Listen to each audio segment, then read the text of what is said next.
Urad and mung dals are soaked and ground and then mixed together and rested.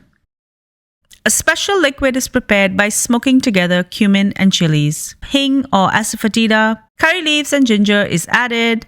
Chili powder is also added together with water, sugar and salt, and this is kept aside. The dals are then whipped together by hand to incorporate air into the bhallis. Finally, chopped chilies, ginger, salt, and baking powder is added. This is scooped up and dropped gently into the moderately hot oil. The bhalles or vadas are cooked on a medium heat until golden brown. These are then soaked in the liquid for 20 to 30 minutes. Once done, they're ready and they're squeezed a little bit and added over a layer of sweet whipped yogurt. More yogurt is added over the bhallas. And finally, a tadka of fried lentils, chilies, and curry leaves are added. Pepper powder, chili powder, chaat masala, green and tamarind chutney, fine save, boondi, and coriander is added over and served.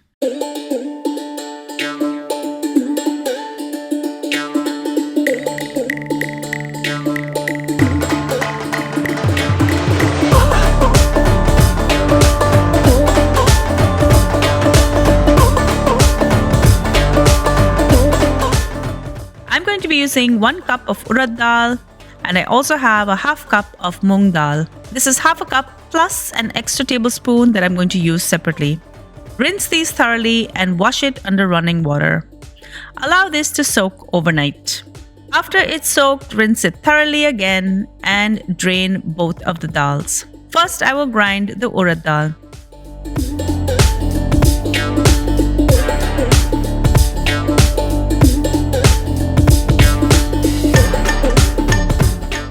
Scrape it down and add very little water and grind again.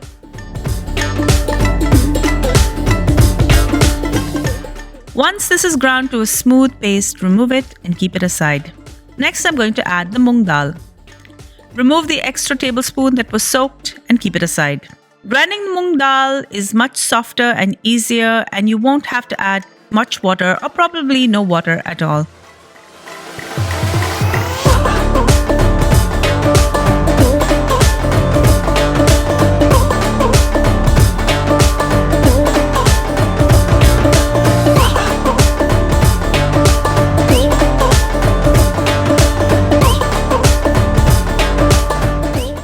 Add this together with the urad dal,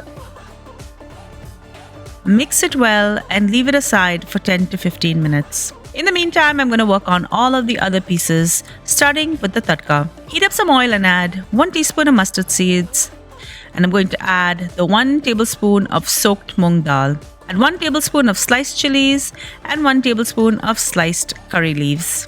If you have small curry leaves, you can leave them whole. Saute this and remove it and keep it aside.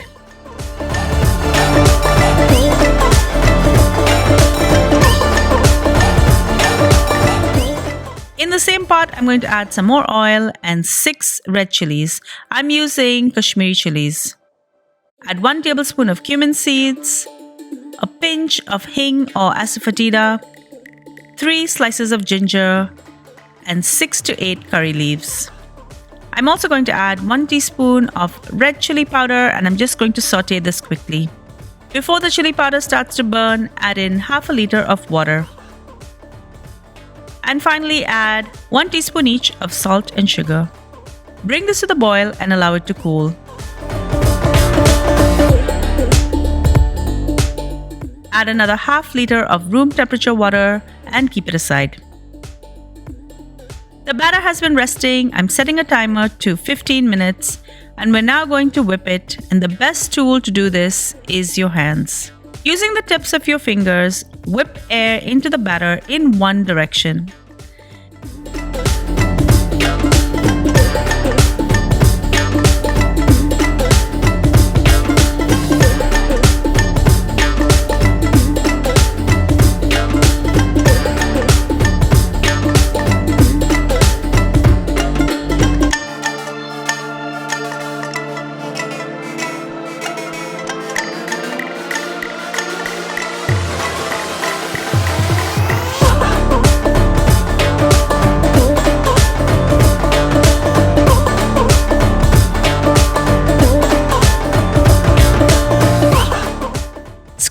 brown in between. As you continue to whip this batter, you will notice that it starts to get lighter and fluffy. This stage is crucial to get nice, soft and airy bhallas. You know your bhallas or vadas are ready when you drop a ball in water and it floats. Add 1 tablespoon of chopped green and red chilies, 1 tablespoon of finely chopped ginger, salt to taste, and mix this together. 1 tablespoon of baking powder and mix this together. Some people also like to add raisins. If you like, you can add some raisins as well. Heat the oil and make sure that it holds at a moderate or medium temperature. I usually will test the temperature of the oil by adding a little bit of batter to the hot oil. Now that the oil is at the temperature I want, I will drop some of the batter gently in the hot oil. Keep rotating the bhallas for 5 to 6 minutes till they slowly cook from the inside and turn a light golden brown on the outside. Using a slotted spoon, allow the oil to drain and then gently add them to the soaking liquid. The liquid should be at room temperature. If it's too hot, the bhallas will break. Keep cooking the bhallas in batches, low and slow, so they're completely cooked from the inside as well, and then add them to the liquid.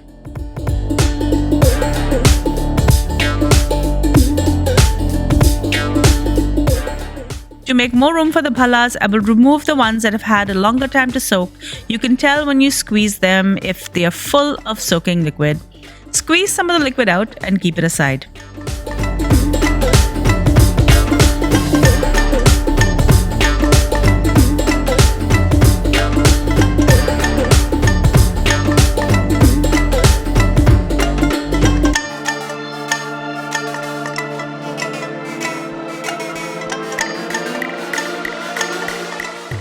While the latter batch of bhallas soak, I will prepare the yogurt. This is super simple. I have 2 cups of yogurt and I will add 1 teaspoon of sugar. Whisk this well together. To assemble, use a shallow dish and add a bit of the yogurt at the bottom. Fill the dish with all of the bhallas.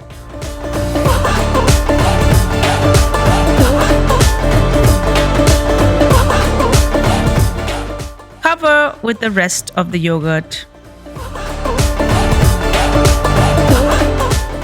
Now I'm going to add the prepared tadka. I'm also going to add half a teaspoon of ground pepper, 1 teaspoon of chili powder, 1 tablespoon of chaat masala, and I'm going to add about a tablespoon of green chutney. I'm using my own recipe.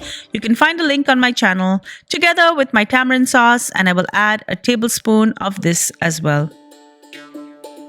Top with a 1/4 cup of thin save and a 1/4 cup of boondi. Both of these are made from chickpea flour and can be found in Indian stores. I'm also going to add a 1/4 cup of chopped coriander, and this is ready to enjoy.